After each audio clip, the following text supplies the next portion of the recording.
Roberto, hoje é o dia dos gênios. Verdade. Que desafio. Olha, eu tô aqui...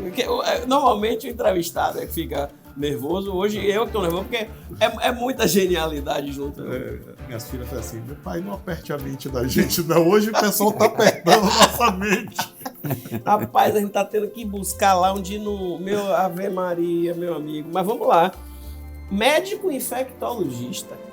PhD em imunologia e doenças infecciosas. Cientista. Construiu sua carreira como docente e cientista, atuando como pesquisador e professor associado na Universidade de Cornell, em Nova York. Mais de 600 trabalhos publicados nas melhores revistas do mundo. Foi consultor da Organização Mundial de Saúde. Não adianta só o cara publicar, não. Tem que publicar e tem que ser referência, tem que ser citado. As universidades têm que trabalhar, não é só publicar. Outro dia eu fiz uma pesquisa, né? O nosso doutor é citado, ele tem um índex que é em torno de 60, amigo. A média americana parece que é 20 e pouco. 24, 25. Criou a Fundação Baiana de Infectologia em 1999, irmão. Aí de lá para cá, criou a área de saúde no Cimatec.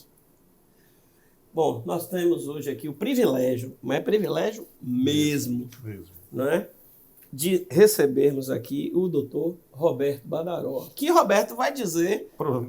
Para nós, amigos, que gozamos dessa intimidade, Dr. B. Dr. B. Seja bem-vindo, meu professor. Felicidade de ter o senhor aqui, doutor Roberto Badaró. Bom dia aos ouvintes.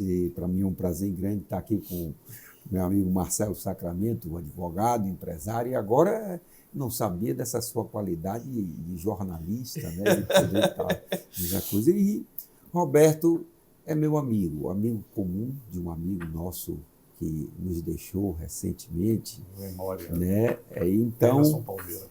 Emerson Palmeira. E, mais do que isso, Roberto é uma pessoa que tem contribuído muito com o Cimatec, que nós vamos conversar aqui. Eu não poderia me omitir. Eu gosto muito de ler o padre Antônio Vieira. Antônio Vieira diz uma coisa muito interessante. Ele diz assim: por uma omissão se perde uma ocasião. Por uma ocasião se perde um negócio. Por um negócio se perde um reino. A omissão é o pior de todos os pecados, porque se faz não fazendo. Então eu não poderia deixar de vir. Então, já começamos. Rapaz, que amostra grátis do que a gente vai ter aqui hoje. Mas a gente fica muito feliz, nós todos ficamos muito felizes de tê-lo aqui. E claro que a gente sabe que a sua vida, você só não foi omisso. Então, e como diz o nosso Nizam, que baiano não nasce, baiano estreia, queria saber onde foi a sua estreia, onde você nasceu. Rapaz, eu sou da Cidade Baixa, eu sou de Tapajipano, eu sou lá da Ribeira. Soteropolitano do legítimo. Caminho de Areia. Por isso essa sua paixão pelo mar. Do Caminho de Areia. Na frente ali da praia. Eu nasci no Caminho de Areia, ali estudei uma escola. Ali tinha primeiro barreiro, segundo barreiro, terceiro barreiro, né?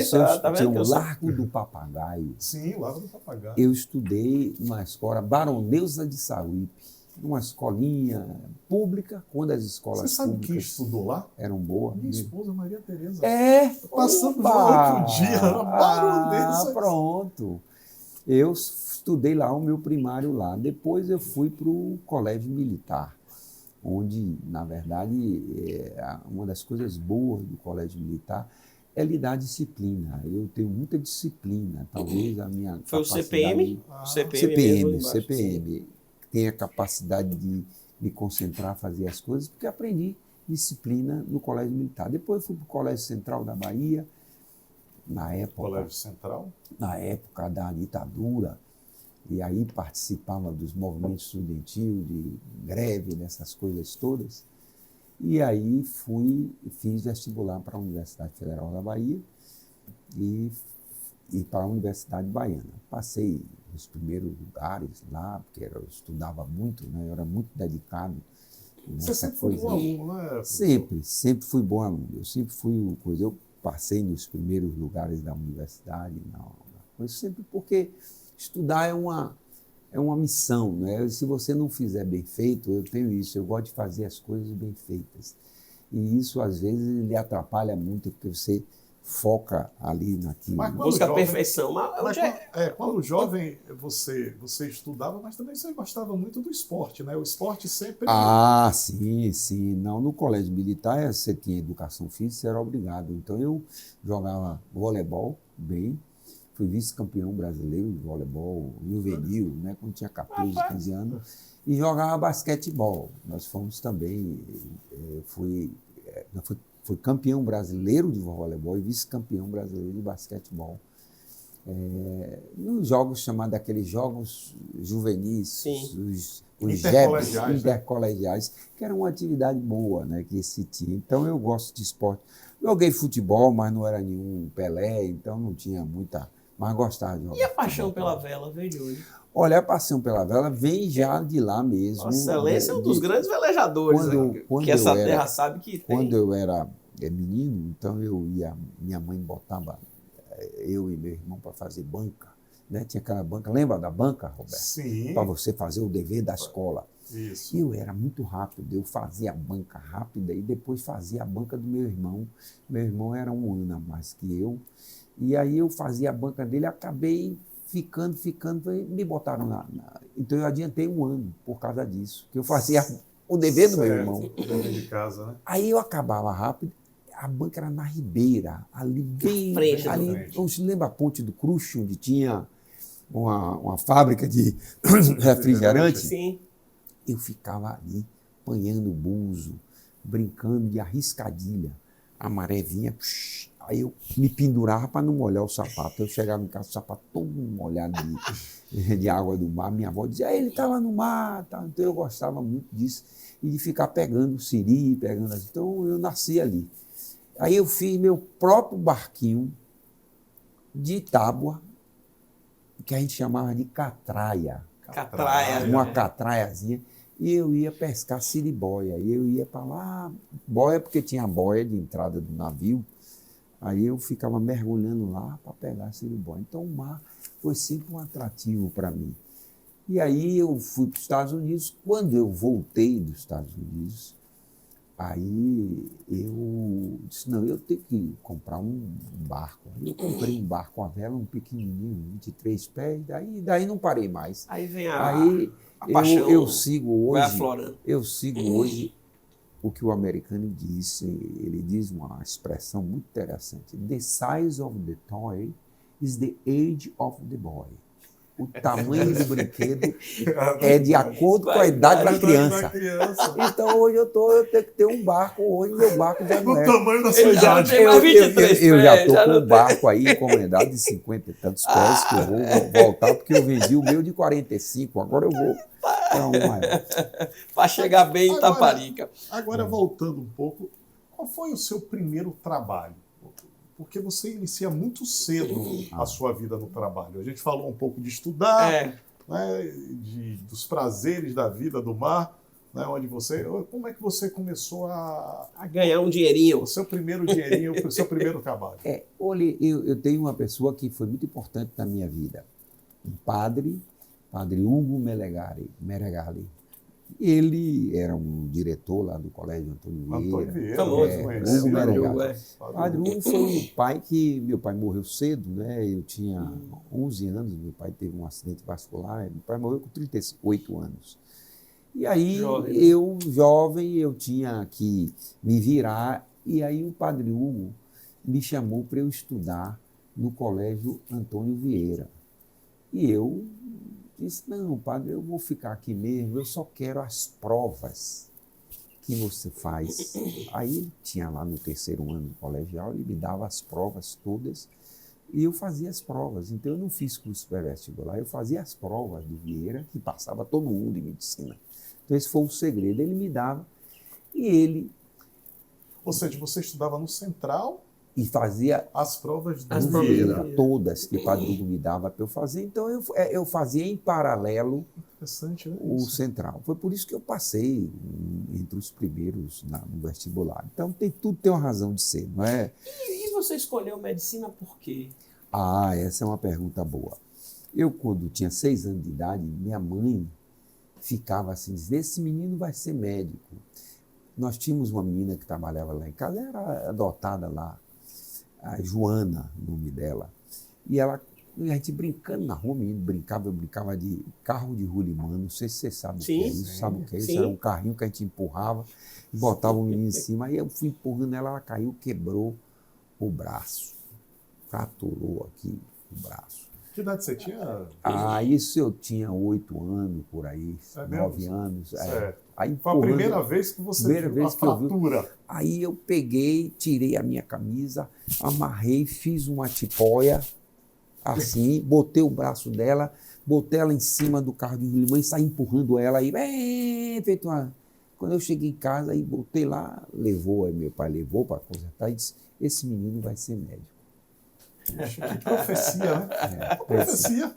Uma profecia. E aí, desse tempo em diante, eu não quis fazer mais nada. Tanto que eu fiz vestibular numa época difícil, né? Nos anos 70, 71, o vestibular não era na Universidade Federal da Bahia, não era direto para a medicina. A universidade botou aquele programa igual dos Estados Unidos. Você entra no college, né? Você entra nas áreas, área 1, lembra? Isso, Área 2. O 2. Roberto deve ter sido também, área 3 e área 4. Medicina era área 2. Área 2. Aí, quando eu fiz vestibular, que entro na área 2, aí a pessoa, é melhor você ir. Eu digo, não, eu vou fazer medicina mesmo naquela área. E aí eu tive uma diversidade muito grande de aprendizado entrando na área 2, porque você cursava várias disciplinas. Uma dessas disciplinas que eu cursei era a disciplina de Química. Então, isso tem muita influência. Primeiro, voltando antes, quando estava no vestibular, Padre Hugo, para me ajudar, me deu o curso o chamado, que as pessoas faziam, os idosos faziam para alfabetização, né? E aí eu ficava dando aula de alfabetização, de matemática, tal, desse curso, que era um curso noturno que a gente fazia. O EJA de hoje, né? Jovens e adultos. Aí Alfabetização de fazia. jovens e adultos. Ele tinha um nome que eu estou aqui, me passou o nome. Eu também estou tentando me lembrar. Aí eu peguei, eu dava aula, Padre Hugo eu dava aula nesse curso para as pessoas tirarem o diploma de alfabetização. E eu dava aula de matemática, porque Padre Hugo era matemático, ele me deu para eu dar aula de matemática. Quando eu entrei na universidade, aí eu tinha várias disciplinas, né, na área 2, eu fiz bioquímica, eu sempre fui bom aluno. Luiz Rodrigues Erlon era o professor, era um grande professor de bioquímica, e eu só tirava 10. Ele pegava minha prova e eu botava hidroxila, botava o radical benzeno, tudo assim com cores diferentes, então ele pendurava a minha prova para mostrar o gabarito.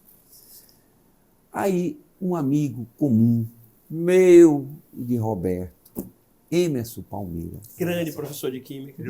professor de Química, me chamou, disse, não fique dando aula de matemática. Um cachimbo, não. né?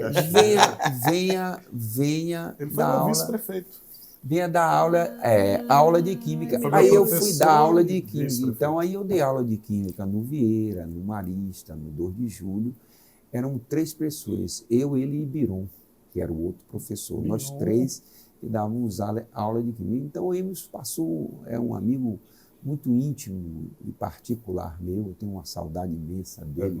Nós todos. E era inteligente, aquilo era uma inteligência danada. Fez medicina também. Fez. Mas ele disse que era psicanalista, ele se dedicava a ser sexólogo. Sexólogo.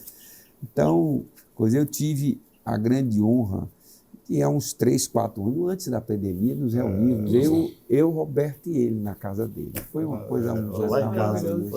Foi maravilhoso. A minha lembrança do professor Emerson era no terceiro ano do Colégio Anchieta, 1982. Isso. Ele dividia com Valença. Isso. Eu não tive o privilégio de ter um grande professor. Eu fui aluno de Valença.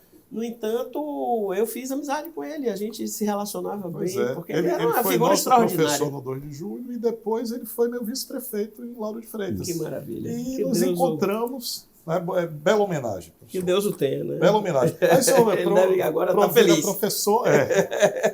Professor nessas escolas. Aí você atuando, como é que você chega nas doenças infecciosas? Porque, boa pergunta. Curioso. Porque tem uma vasta possibilidade dentro da medicina e todos nós sabemos a importância do Dr. Roberto Badaró, né, nas questões das doenças infecciosas, como um grande infectologista no país e no mundo.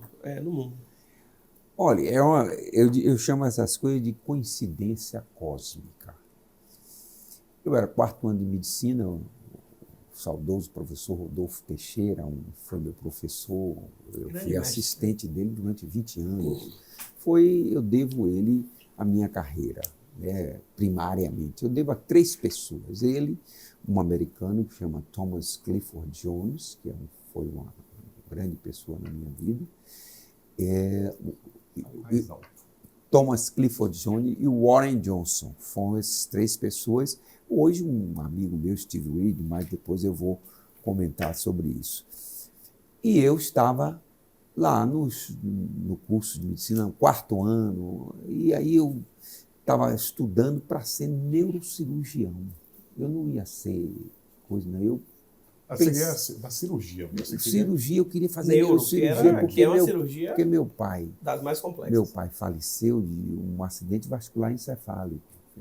Aí eu fiquei com aquilo na cabeça, uma hemorragia cerebral. Hoje, nós temos instrumentos, a ressonância magnética. Antigamente só tinha radiologia.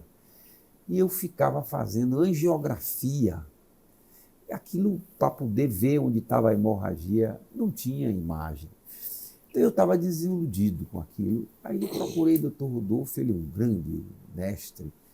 Ele disse, não, vá trabalhar no laboratório dos americanos da Harvard, que estão aqui. E o professor que estava lá era o laboratório do Dr. Thomas Weller. Eu não sabia quem era Thomas Weller. Eu vim saber quem era Thomas Weller depois. Mais na frente. Aí ele me botou com o Rodney Hoff, que era o chefe do laboratório, para eu ir lá trabalhar no laboratório, que era um laboratório para estudar doença de Chagas. Certo. Eles vieram aqui para estudar a doença de Chagas, para estudar como fazer o diagnóstico da doença de Chagas, inventar o teste. Não existia teste sorológico. Aí eu fui para lá, eu ficava lá trabalhando na pipeta. Chega o Dr. Thomas Weller e me dá um trabalho para eu ler sobre imunofluorescência. Aí eu li esse trabalho do Dr. Thomas Weller. Só que o trabalho, quando você pegava o soro do paciente com doença de Chagas e o soro do paciente com a leishmaniose, que os dois são protozoários da mesma classe, né? Aí cruzava. O Dr. Thomas Weller não conhecia leishmaniose. Aí ele me entregou, quando ele me entregou, eu li o trabalho. Aí ele disse, 6 meses depois, ele voltou e disse, e aí? O que é que você sabe? Eu não conseguia ouvir direito o inglês dele, meu inglês não era, eu não tinha ainda estudado inglês bem, e ele fumava um cachimbo, ele fumava com aquele cachimbo, falava com aquele cachimbo, eu não entendia. Aí o Rodney me traduzia porque o Rodney já falava português. Aí eu disse a ele, esse trabalho é uma porcaria. Aí ele ficou, disse, porcaria por quê? Eu disse, porque tem reatividade cruzada com leishmania. Ele aí olhou e disse, Rodney, você não sabia disso? Aí, Rodney disse, não, tal. Ele aí disse, quando você formar, eu vou lhe levar lá para Harvard. Eu não sabia quem era. Thomas Weller foi o Prêmio Nobel de Medicina em 1952.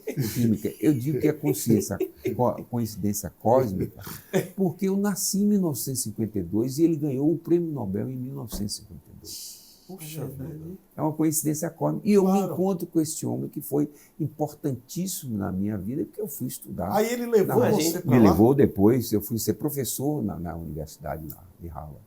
Quando isso? Quando eu devo isso nos anos 90, 92 a 96, por aí. Então eu fui por ele, pela mão dele, porque para ser professor da Harvard não é fácil. Mas ele E me levou. aí é que você começa a ser o infectologista? Como é? Aí eu comecei a ser o cientista. O cientista. É mais do que o Certo. infecto. Porque a minha carreira de infectologista eu fiz em São Paulo. Né? Eu fiz residência no Emílio Ribas, que era o maior hospital de doenças infecciosas, e tive uma influência. Eu tenho muita sorte na minha vida. As pessoas dizem, você tem muita sorte. Tinha o professor Paulo Augusto Arosa Galvão. Eu acredito também muito na sorte. é. Sabe? Tem gente que mas acha olha, aí que você precisa ter competência Olha, para... eu que é aprendi- um ponto da competência.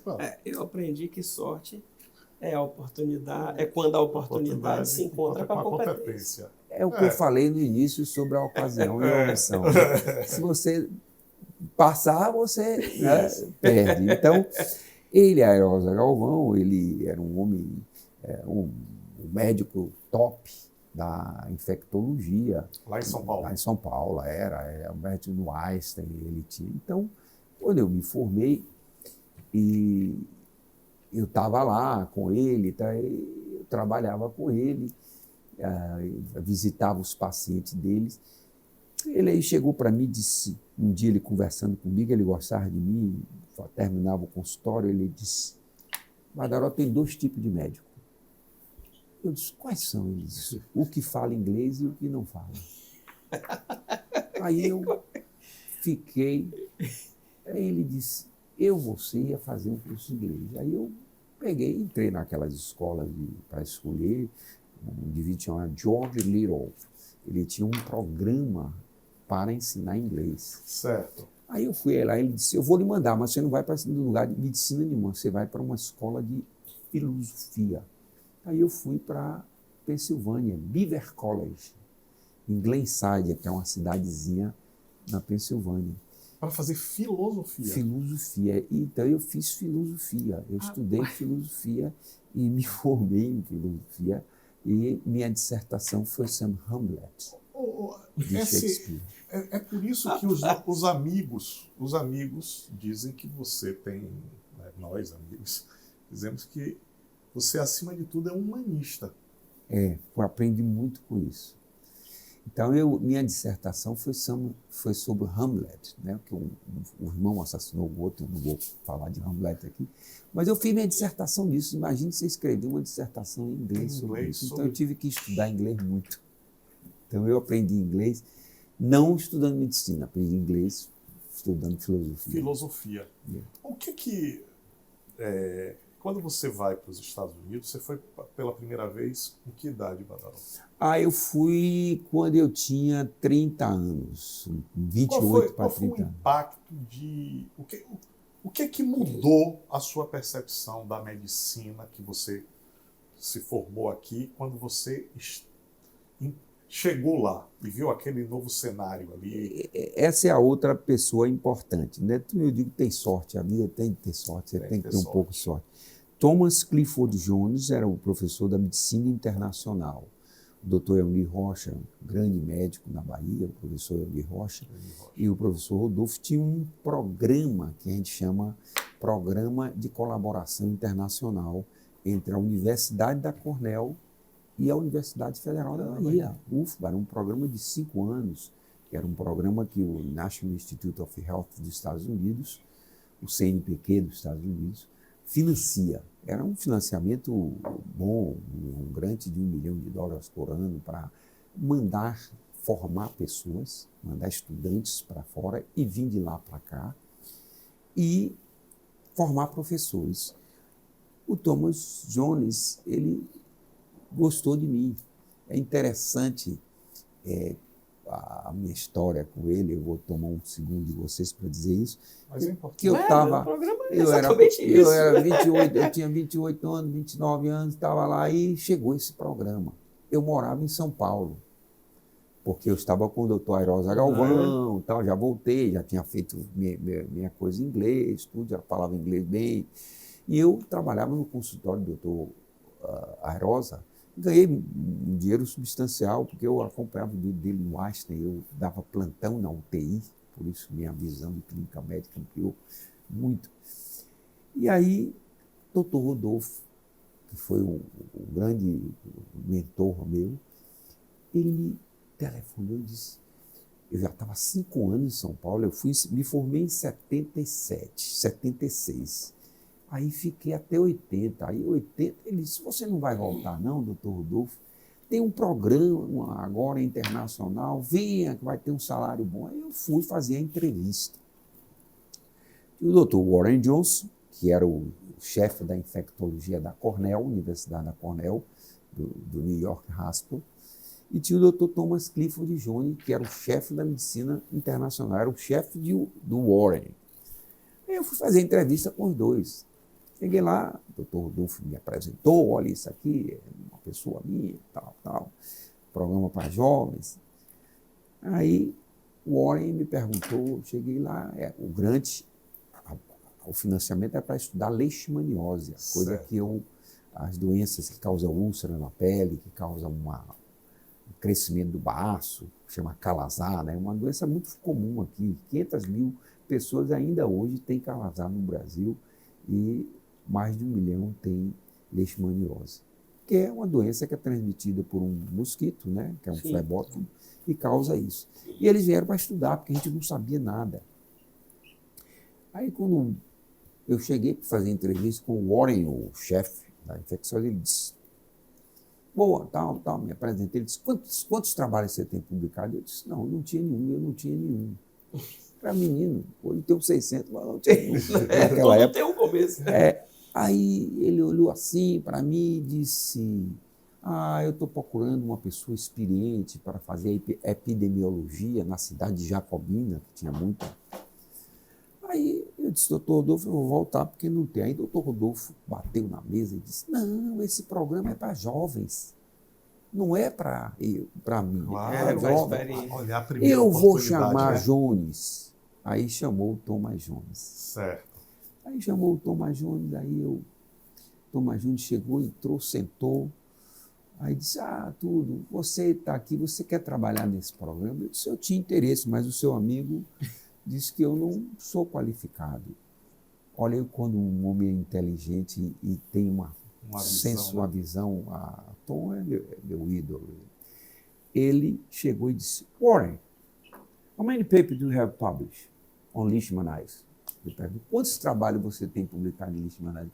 Warren disse, nenhum. Ele disse, ele também não. Vocês dois estão iguais. Nós estamos aqui para aprender. Então ele é a pessoa certa. Então, sensacional. E daí se precisar você ir para lá.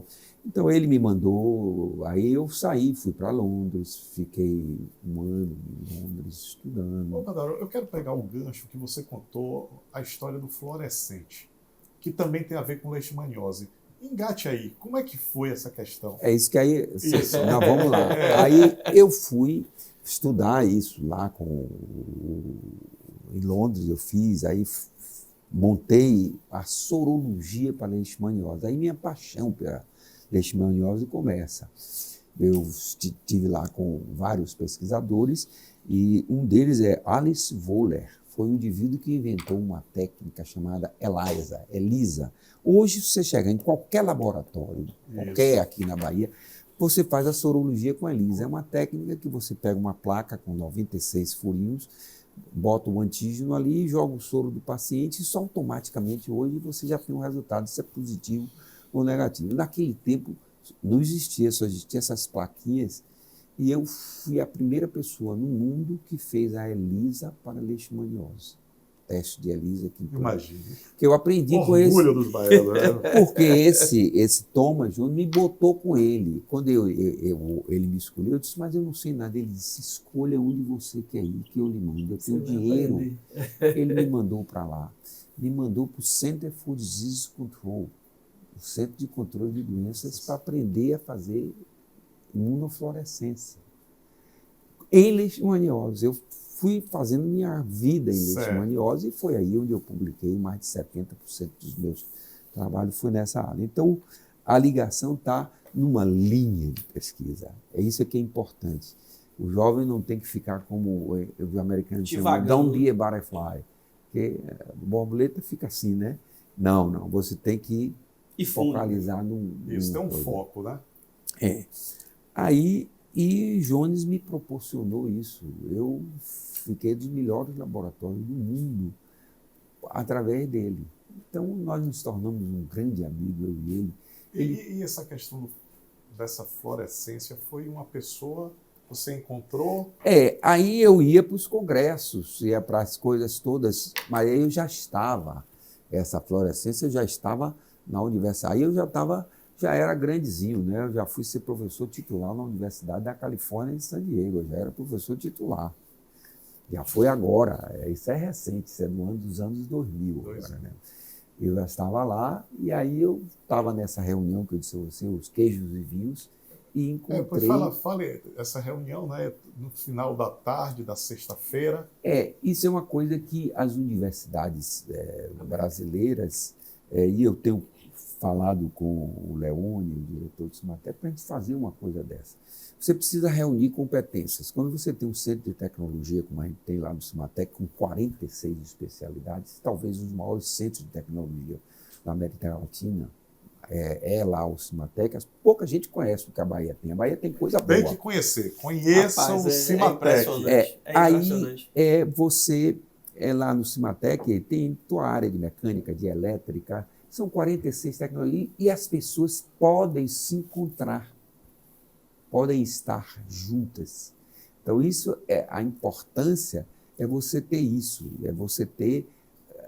É um hub do conhecimento, né? Exatamente. Então, lá tem isso. Em San Diego, tinha essa reunião de sexta-feira, e a gente conversava. Foi eu, numa reunião dessa, que encontrei o Prêmio Nobel, e ele... Hammer, que ele era especialista em transfecção de proteína. Você pegar uma proteína de um bicho e botar no outro. E você disse que não dava, a primeira conversa, assim, você não sabia que ele era prêmio. Eu não conhecia ele, não sabia. É como o Thomas Weller, a mesma coisa. Minha vida é perseguida pelos Nobéis, que eu não conheço, só vou conhecer depois. Porque eu estou ali conversando, eu estou interessado na ciência. Na ciência. Aí... eu estou lá conversando. Conversa rendeu. Ele me viu de gravata borboleta, que era para identificar os professores. Né? Eu estou de gravata borboleta por isso. Porque... A história das gravatas. Calma, você termine essa que a gente vai chegar. Aí eu cheguei, vi ele, aí falei com ele, conversei com ele. Ele aí me perguntou, o senhor trabalha com o quê? Eu disse, eu trabalho com leishmania. Ele disse, o que é isso? É o quê? Que instrumento é esse? Eu disse, não é um instrumento, não, é um bicho, é um protozoário. Ele ficou interessado, protozoário? Eu digo, E eu boto ele na pata do camundongo, aí tem que crescer a lesão, 3 meses. Aí eu fico olhando no microscópio. Ele disse, que perda de tempo. Eu disse, por quê? Ele disse, porque eu posso pegar esse bicho seu aí, bota uma proteína fluorescente nele, quando você botar ele, desde o primeiro dia, você já vai ver ele andando. Por onde ele anda, por onde ele corre. Aí ele fez a transfecção dessa proteína. Ou seja, você botou um GPS... Exatamente. Não tinha essa comparação, Roberto, você é danado. Eu botei um GPS, que é uma proteína fluorescente. E aí, esses fellows que estiveram aqui comigo a semana passada, olha a coincidência.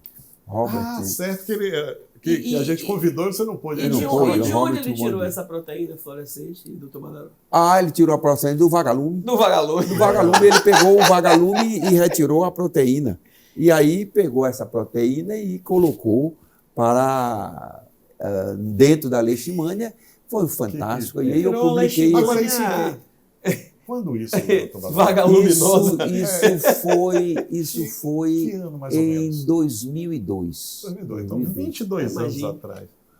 Aí esse trabalho foi publicado no Journal of Experimental Medicine. A grande importância disso foi que pela primeira vez você pode fazer transfecção de genes. Hoje, naquela época, a gente não tinha um instrumento que nós temos hoje.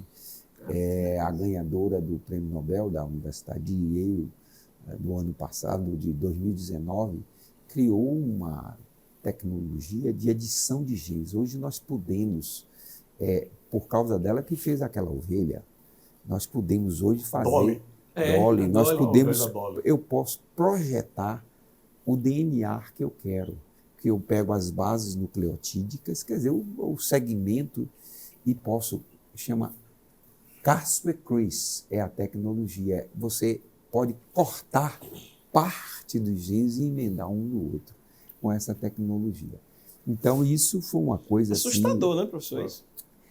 É assustador se a gente usar por mal, mas se a gente usar por bem, vai corrigir, por exemplo. Nós temos um defeito, o Brasil tem a população negra é grande e é nos negros que ocorre mais anemia falciforme. E a anemia falciforme é um defeito na hemoglobina S. Né? E você pode cortar essa hemoglobina e botar uma certa. Nós vamos corrigir a anemia falciforme. Que coisa maravilhosa. Além de outras doenças genéticas que as pessoas têm. Então, esse é um grande salto. Doutor Badaró, assim, poucas pessoas, né, raríssimas pessoas, têm acesso a esse extenso mundo micro. O micromundo dos cromossomos, das células.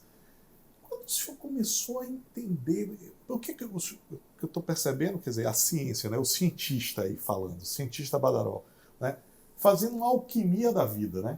É uma alquimia da vida, né? Quando o senhor viu que tinha esse mundo extenso dentro desse micro? É interessante. Eu comecei, quando você olha o tamanho, né, dos micro-organismos, que eles vão de micra até quase milímetros, né?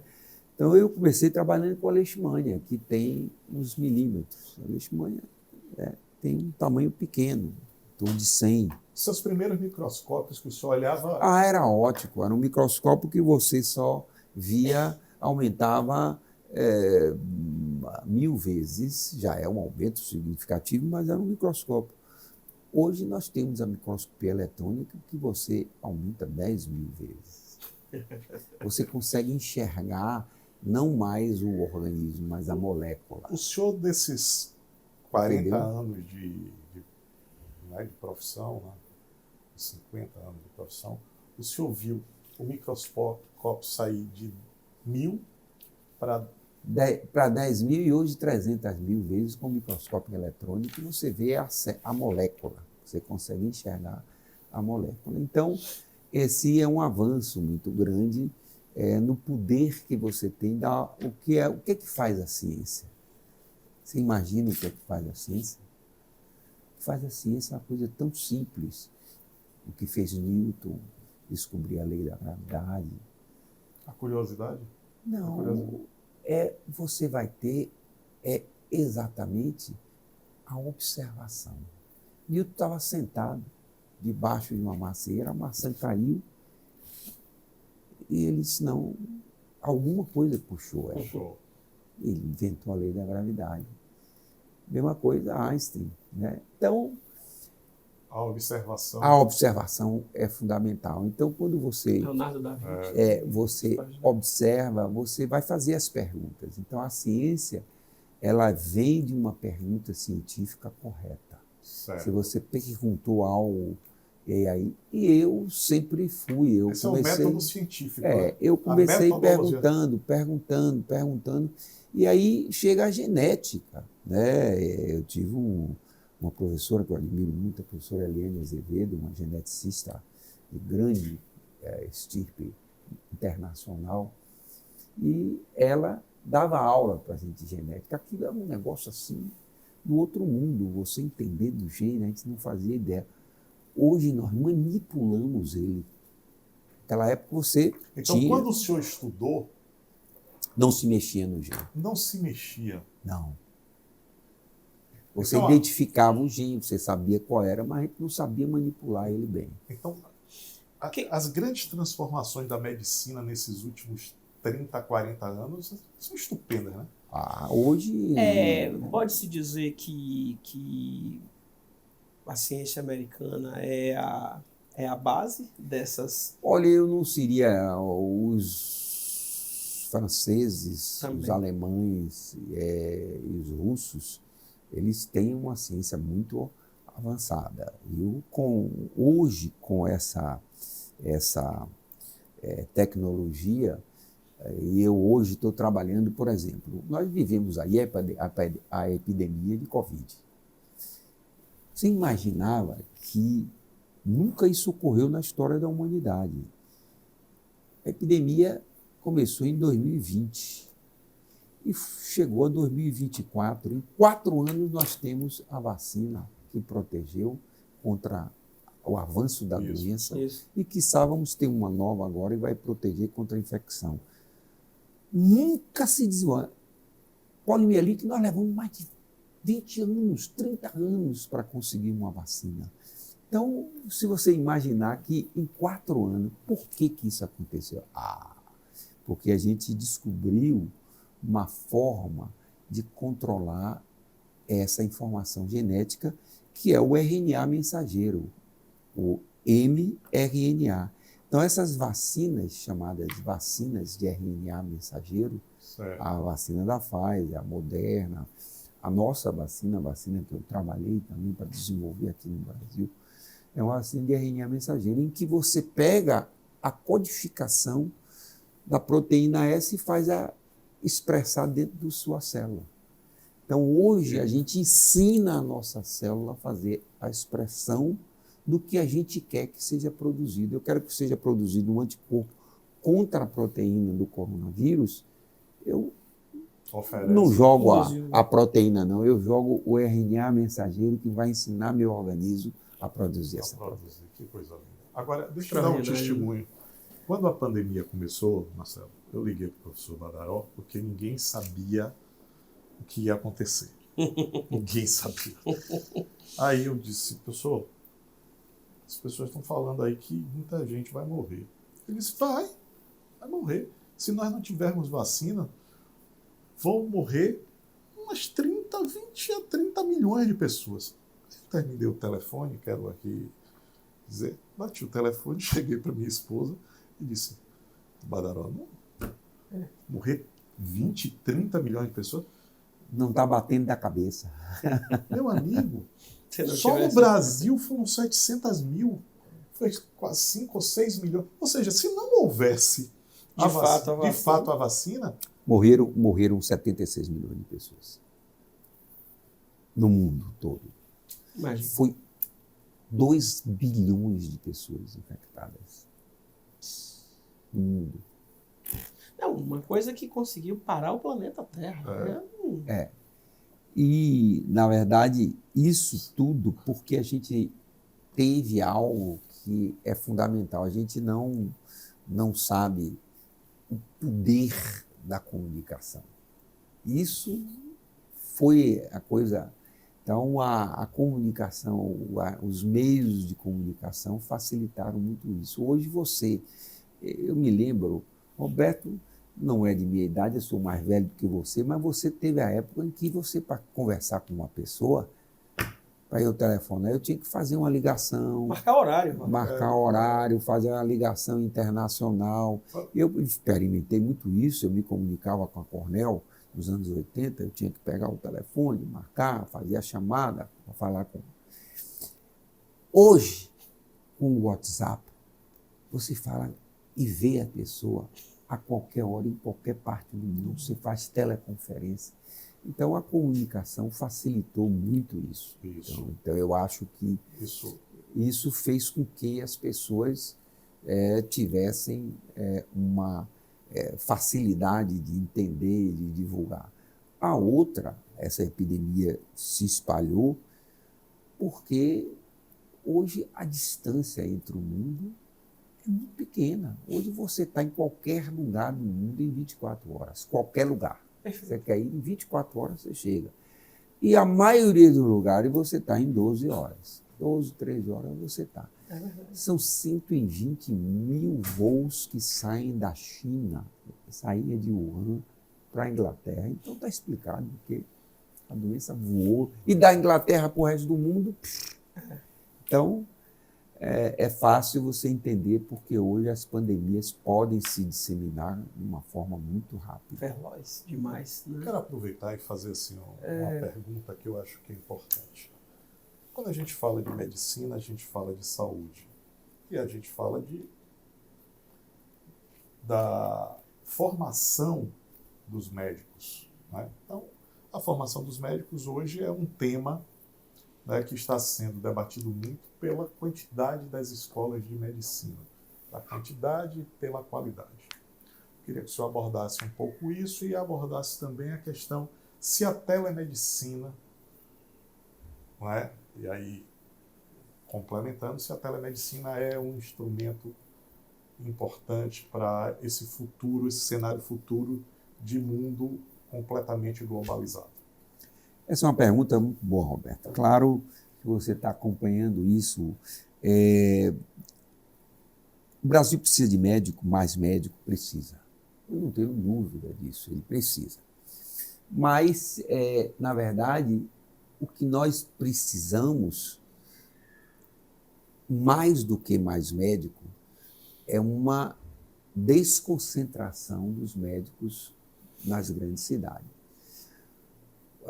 O Brasil, em 2020, tinha 327 escolas de medicina, hoje nós temos 547 escolas de medicina, mais do que os Estados Unidos, que tem 520. Então, a gente já vê aí. O problema é que a distribuição dos médicos, não importa as escolas médicas, é que é ruim. Todo mundo quer ficar na capital. Todo mundo quer ficar na capital.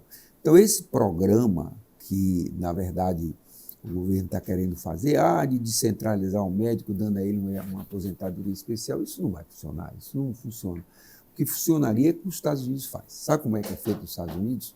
Por exemplo, ele se forma em medicina, ele não pode exercer a medicina.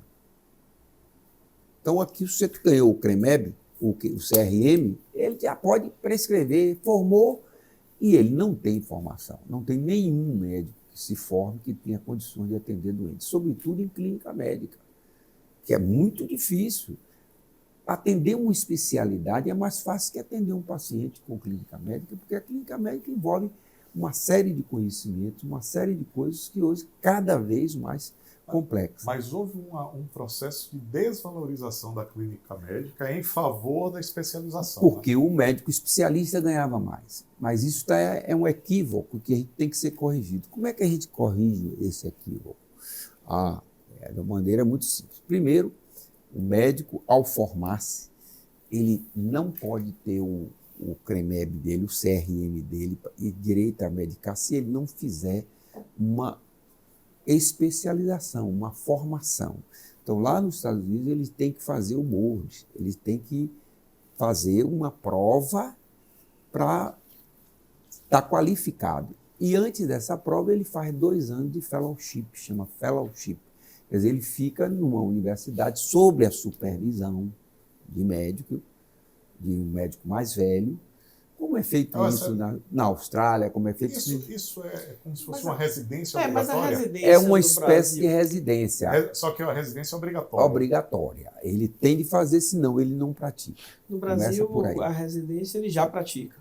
Aqui é uma coisa que os jovens procuram, os jovens médicos já sabem, fazem isso. Mas o problema, às vezes, é que as residências não são todas elas com qualificação de professor. Então, tem residências muito boas no Brasil, tem várias, mas não tem vaga para todo mundo. É isso. Hoje é um funil. Hoje a residência é um funil, né? Isso. Então, o que eu acho que tinha que ser feito é isso. Ele tinha que fazer primeiro a residência, depois da residência, ele qualificado, ele iria para a profissão. Nos Estados Unidos, o fellowship, eu tive 2 fellows que estiveram comigo aqui a semana passada, eles formaram em Ohio, em Chicago, formaram lá, foram fazer o fellowship comigo. Por quê? Porque quando ele faz a aplicação para doenças infecciosas, tem vaga em San Diego, tinha vaga em San Diego, tem vaga no Arizona. Ele vai para lá, Quando ele forma, ele é obrigado a dar 2 anos lá. É obrigado a dar 4 anos lá. O que isso faz? Faz com que o cara formou, ele tem 30 anos, constitui a família, ele vai fazer o quê? Ficar no lugar. Ele compra a casa dele, ele aí se fixa lá. Então, esses 2 moram em San Diego. Mas nasceram em Ohio, o normal é eles terem voltado. Os Estados Unidos fez isso, eles fazem uma distribuição pelas especialidades. Então, não tem vaga de especialista, por exemplo, de nefrologista em San Diego, só vai ter em 2030. Pronto, ninguém vai fazer lá, entendeu? Então, eu acho que o Brasil deveria mapear isso e distribuir não só os especialistas, como o médico geral, a depender da necessidade. E, então, não deixar, por exemplo, o cara... a especialidade que está dando mais dinheiro é o que hoje? É cardiologia. Aí, de 100 alunos que formam, 40 vão fazer cardiologia. Entendeu isso? E a telemedicina? Entendeu isso? Entendi, Ju. E a telemedicina? A telemedicina é um instrumento que, com a pandemia, isso a gente ganhou muito. Você hoje, com a capacidade de você e a utilização do próprio WhatsApp, de você poder conversar com o paciente, ver o paciente e ele transmitir os exames, você fazer o pedido de exame, fazer tudo e ele mandar para você, isso você reduz a necessidade presencial da consulta. Claro que você não perde. É importante que alguns pacientes, eu vou dar um exemplo claro e pragmático, durante essa pandemia, eu atendi 18 mil pessoas, 12 mil no meu consultório e 6 mil no hospital. Dessas 12 mil, 4 mil e tanto foi telemedicina. E eu não errei, não perdi um doente. Por quê? Porque eu fazia a consulta com ele e, se precisasse eu vê-lo, eu pedia a tomografia. A tomografia, ele fazia a tomografia computadorizada. Mandava a foto, eu via. Tinha 25% de lesão no pulmão. Quando tinha 75%, eu via. Eu internava. Então, a telemedicina propiciou hoje você aumentar o número de atendimento e uma comunicação contínua com o seu paciente. Aqui no meu celular, eu recebi agora de manhã já mais de 12 pacientes meus me perguntando: doutor, eu estou tomando a medicação que o senhor me mandou, eu tomo até que dia? Olha, eu tive isso. Então, você fica com uma consulta contínua. Então, isso vira uma ferramenta isso é uma poderosa. Ferramenta poderosíssima, aliada ao que nós vamos ter aí com a inteligência artificial, que é fundamental. Eu gostaria, professor, que o senhor falasse um pouco sobre o Cimatec Saúde. Olha, em 2017, eu fui para o Cimatec a convite. Eu fui levado pelo governador Rui Costa, eu era subsecretário de saúde dele. E aí eu queria fazer uma armadilha para pegar um mosquito aí que voltou, né? O Aedes aegypti voltou aí com a dengue aí, que está aí terrível de novo. Sinal, um caso assim assustador, salvo engano, essa semana, na região ali do Baixo Sul, com um mosquito, o maruim, fazendo uma picada que levou, acho que 2 ou 3 pessoas a óbito. Pois é. Aí o Aedes aegypti, eu queria fazer uma armadilha para identificar foco e tal. Aí o Rui Costa, o governador, na época, aí eu estava com ele, eu sou amigo dele, ele tem muita simpatia comigo e tal. Ele ainda me disse: entra aqui no meu carro. Eu entrei com ele e tal. E ele me levou no Cimatec. Eu disse: que lugar é? Ele disse: você não conhece esse lugar, não? Aí me apresentou a Leone e eu disse: eu quero fazer essa armadilha. Aí Leone disse: não, nós fazemos aqui. Eu aí fiz a armadilha para pegar mosquito, está aí, está sendo usada e tal. Aí Leone disse: doutor Badaró, Dr. B, como o povo chama, você não quer fazer um Cimatec Saúde? Que Leone hoje fez Cimatec no Mar, ele faz Cimatec Sertão. Ele é uma referência. Então, eu acho ele um dos gênios. Existe um cientista e o empreendedor da ciência. Ele é o empreendedor da ciência. Ele é um homem que formou-se no MIT brasileiro, que é lá como é que chama? O MIT brasileiro é A Embraer. Embraer. É a Embraer, mas é o Centro de Tecnologia da Aeronáutica de lá. Ele formou-se lá, é um indivíduo que tem uma formação excelente. E aí, eu estava conversando, ele disse, Dr. Bi, você não quer fazer um Cimatec Saúde? Eu disse, rapaz, esse é um desafio. Ele disse, não, nós podemos fazer várias tecnologias. E aí eu fui para lá, em 2017. Como o desafio era imenso, eu me aposentei da UFBA, porque, olha, não existe nada que se você não se dedicar, não vai. Eu poderia ficar mais tempo, poderia estar hoje na UFBA ainda. Mas aí eu disse, não dá, eu tenho que estar lá o dia inteiro para fazer. Me aposentei da UFBA, ele me deu uma sala. Hoje nós temos um andar inteiro, você conheceu lá, e implantamos todas as tecnologias novas. Eu tive a oportunidade como senador, coloquei uma emenda para que desenvolvesse um projeto para captar recursos. E dinheiro bom para poder fazer, porque custa dinheiro. Saúde, as pessoas pensam que saúde dá dinheiro, saúde não dá dinheiro, saúde gasta dinheiro. Mas nós montamos lá as novas tecnologias que servirão. As pessoas, em breve, não vão morrer mais de doenças infecciosas. As doenças infecciosas são importantes ainda, nós temos que trabalhar com elas, fazer vacinas, que hoje é possível fazer, mas as pessoas vão morrer. O câncer tem dias contados, com uma nova tecnologia que chama CAR T-Cell. Você já ouviu falar nisso? O senhor já me ensinou. O CAR T-Cell é uma forma que você pega um antígeno específico ou um anticorpo que mata a célula cancerígena.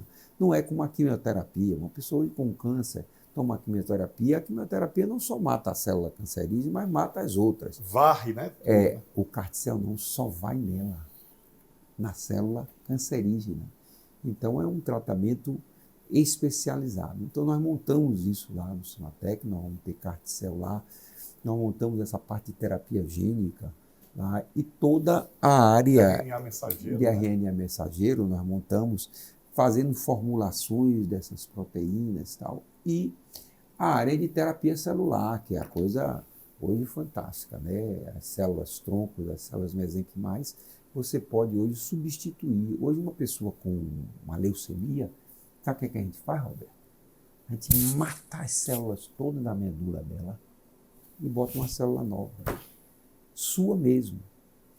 Pega da sua urina, tira uma célula jovem, uma célula embrionária jovem, e eu transformo essa célula numa célula para poder fazer sua célula da sua medula óssea e boto lá.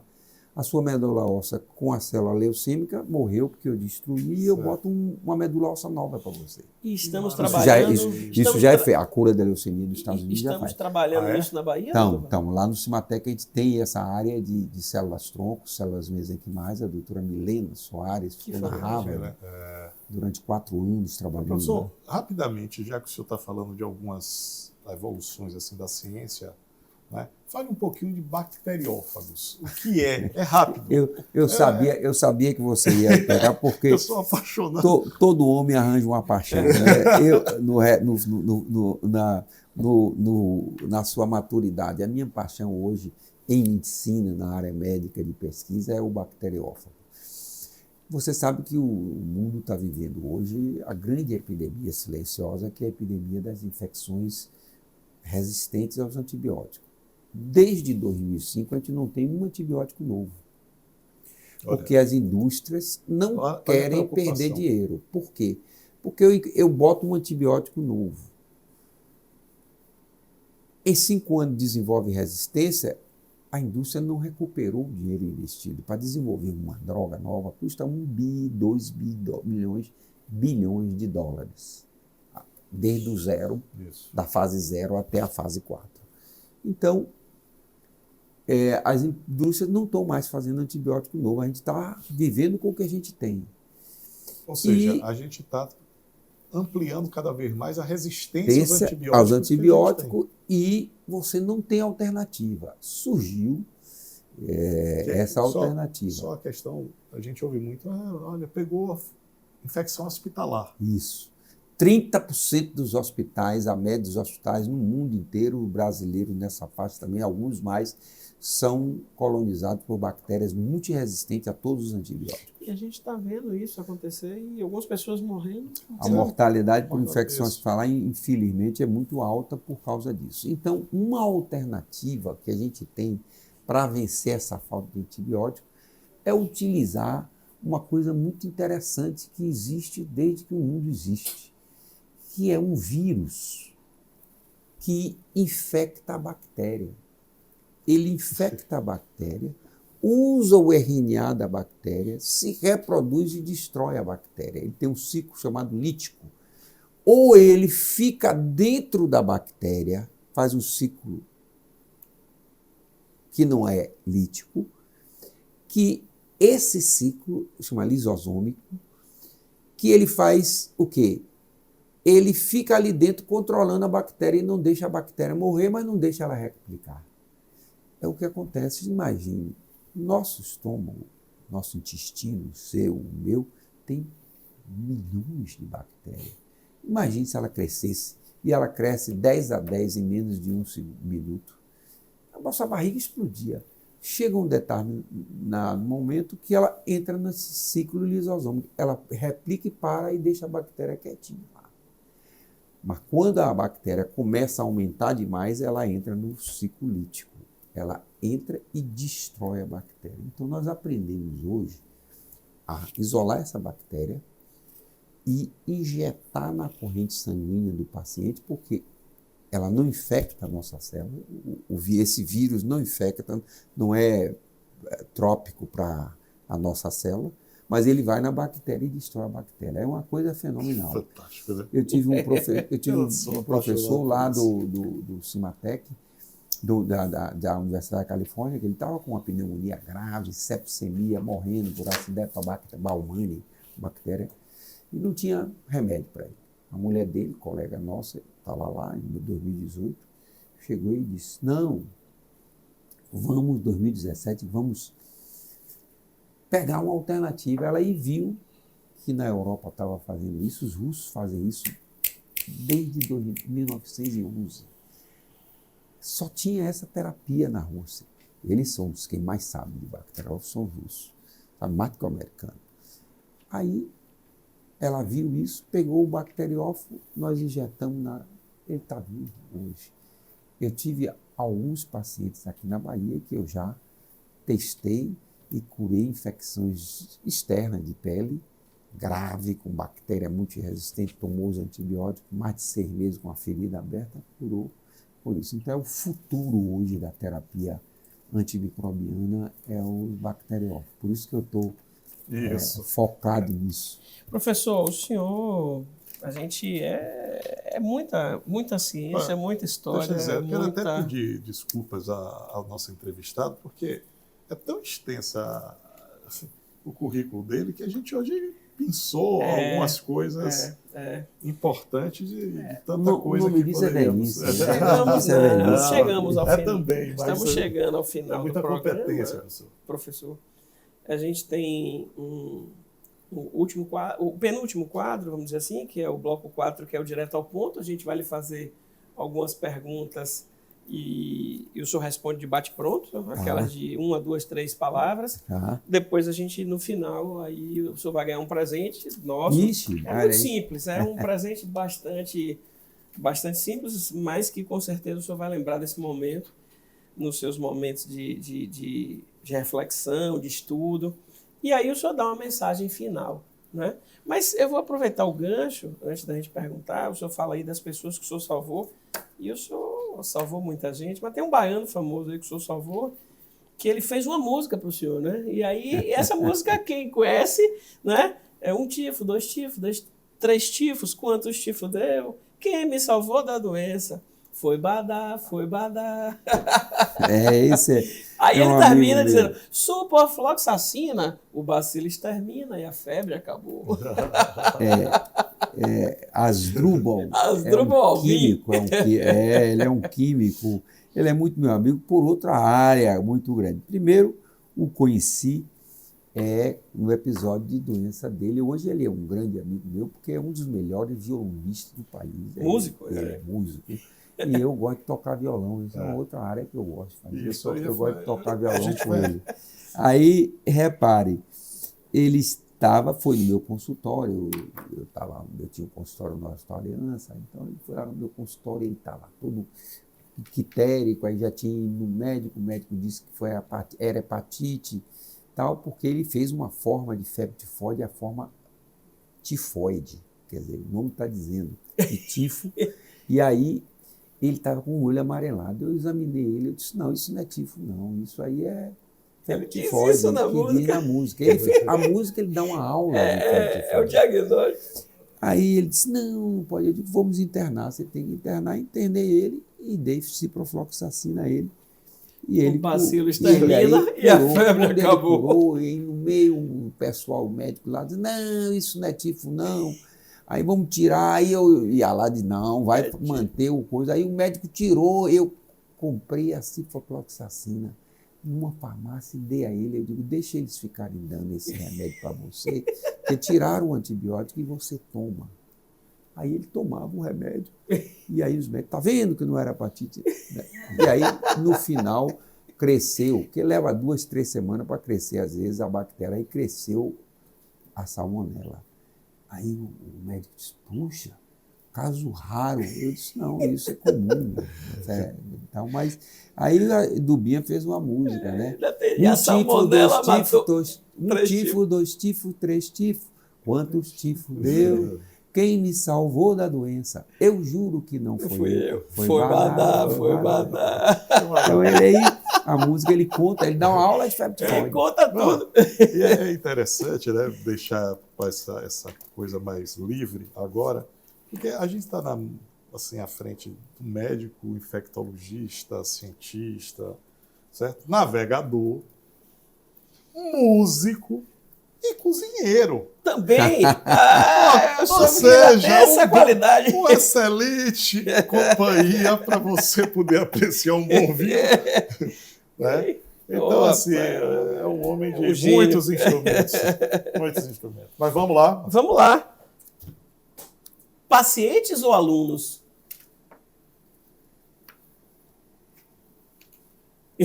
Eu acho sempre que, na verdade, quando você está com o seu paciente, ele tem que ser um aluno seu, você tem que ensinar ele a evitar a doença. A medicina preventiva é a melhor que existe. Né? Então, você vai curar, tratar dele, mas você vai ensinar ele como ele se prevenir. Então, eu diria, o paciente é, antes de tudo, um aluno. Muito bom. Agora eu vou fazer uma pergunta difícil, mas do senhor, ciência ou fé? Não existe ciência sem fé. Né? A ciência, nós seguimos o princípio descartiano, né? Do princípio do método, que você precisa, né? Ter as evidências para poder fazer a conclusão. Pela demonstração, você alcança a ciência. E a fé? A fé é a crença. Você tem que superar, transcender. A fé é uma transcendência. A fé você não precisa de demonstração. Você precisa de uma razão e de uma crença. Então, eu sou mais pela fé do que pela ciência. Uma conquista inesquecível. Uma conquista inesquecível. Eu diria que eu não me esqueço, ele falou aí que eu sou cozinheiro. Às vezes as pessoas fazem assim, eu sou mais cozinheiro do que minha biblioteca de cozinha é maior do que minha biblioteca de medicina. Dentro de casa, se você for lá, você vai ver. Isso foi uma conquista, uma coisa muito importante. Eu era consultor da Organização Mundial da Saúde, na WHO, e ficava muito em Genebra. Você sabe que Genebra é juntinho da França, ali de Lyon, né? Sim. Colado ali. Você passou daqui Itapuã, você já está em Lyon. E eu tinha um amigo muito bom, que era Philippe Deger. E a mulher dele era cozinheira. Eu não cozinhava nada, Roberto. Nada. Não sabia nem fritar um ovo. Aí eu estou lá, mas eu ia para a casa dele, acabava a reunião, 5 horas da tarde, eu ia para a casa dele, a mulher dele começava a cozinhar e me dava uma cebola, um negócio para eu cortar, me ensinando e tal. Aí, mano, quando eu chego lá numa reunião, ela disse, olha, nós vamos fazer um curso de cozinha. Eu disse, mas eu não sei nada. Ela aí me levou para esse curso. Eu cheguei no curso, entrei lá no curso. Eu disse que eu não sei nada. Ela disse, você fica junto de mim aqui. Aí que ele dava as coisas, né? E ele deu curso de tudo, de como fazer um molho, ou se você juntar o sal com o açúcar, como você... um curso completo sobre todos os temperos. Não ensinou um prato, mas ensinou as técnicas todas. Eu só vim saber, sabe quem é que deu o curso? Eu imagino, mas não vou dizer Paul Bocuse. É a região dele. Clã Tragu, Paul Bocuse. Foi ele que deu o curso, o maior cozinheiro. E eu estava fazendo um curso com ele e não sabia nada. Então, você encontra com os prêmios Nobel. Aí eu disse, puxa, ele me ensinou uma coisa, você tem que estudar. Então eu leio muito sobre a cozinha, agora eu estou tendo o deleite de criar meus pratos. Um dia eu vou fazer um para você. Você está criar vou fazer para você, de criar os meus pratos. Então eu gosto de cozinhar. Então é uma atividade para mim hoje muito boa. Mas essa. Deixa eu aproveitar aqui, Badaró, você falou em livros. Vamos ver o que é que o doutor Dr. B está lendo. Eu vou ler aqui uma frase. A inteligência e a instrução acadêmica não apenas são incapazes de impedir nossos erros, como podem nos tornar até mais vulneráveis a certos tipos de pensamentos estúpidos. O que é isso aqui, Badal? Olha, esse é um livro que eu recebi de um amigo meu, que ele disse, rapaz, você precisa ler esse livro. Há um best-seller agora, que é do David Robson, que é Por que Pessoas Inteligentes Cometem Erros Idiotas. Olha, esse livro é fantástico, Roberto. Eu vou lhe passar ele. Você lê esse livro, porque é interessante como ele mostra que eles fazem o cálculo do QI, né? Aí ele vê que as pessoas que têm QI acima de 135, pensa que essas pessoas não vão, mas são essas pessoas que na relação familiar, na crença, na relação entre as pessoas, cometem os erros mais bestas que podem acontecer. Então, quanto mais alto é o QI, mais erro idiota começa. Então, Então, a gente precisa tomar cuidado com isso. Então... E você falou uma coisa, eu estou lendo um livro também muito bom, O Animal Social. Né? Porque a gente sempre fala do ser humano como um animal racional. E você está colocando uma questão, quer dizer, pessoa muito inteligente, na hora das relações sociais, elas cometem erros terríveis. Então, é um alerta importante para que a estupidez não tome conta do mundo, né? Eu quero ler esse livro, já fiquei curioso, você me falou, eu já estava aqui danado querendo ver, porque é interessante como, às vezes, você ser um cara inteligente, ser famoso e tal, e você vai ficando sozinho. Você vai perdendo a capacidade de ser um ser social. Você não usa a sua inteligência para agregar, para trazer. E ele fala uma coisa bem interessante no livro, professor, que ele diz assim, não há grandes conquistas no mundo, na humanidade, que não tenha sido de forma coletiva.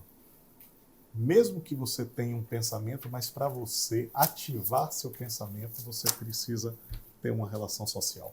Mas vamos chegando ao final. Roberto vai lhe dar a lembrança, né? Eu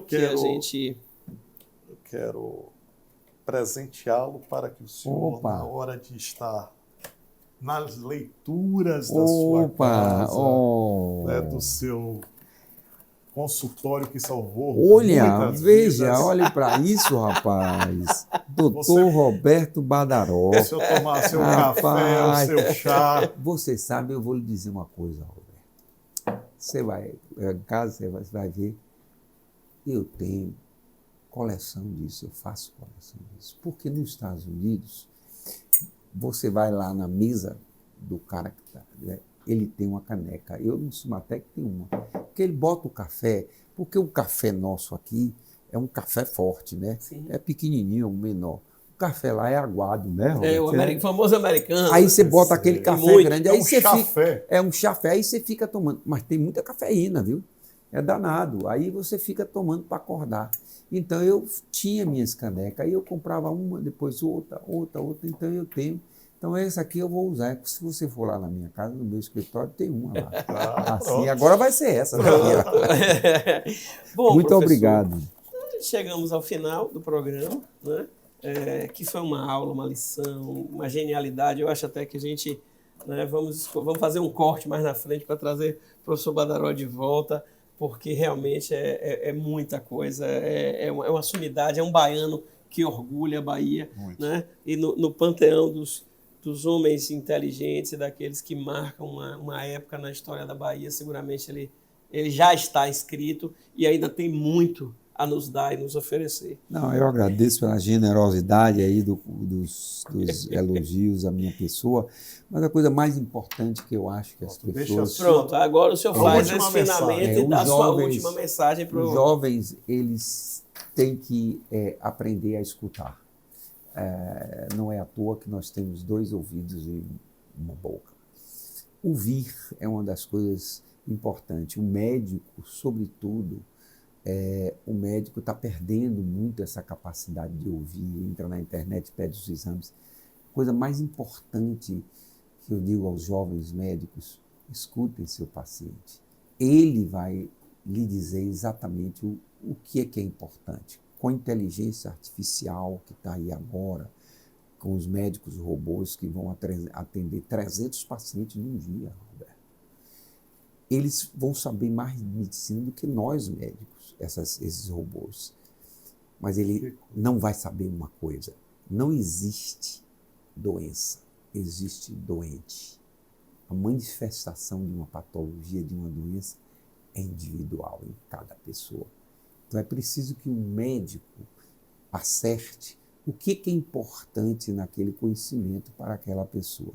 Isso você só consegue escutando. Então os jovens médicos têm que aprender mais a escutar do que a falar com seus pacientes, do que a dizer. A segunda coisa é que o distanciamento, a medicina eletrônica, toda a comunicação de inteligência artificial, o telefone, está tirando dos jovens a capacidade de pensar e de raciocinar.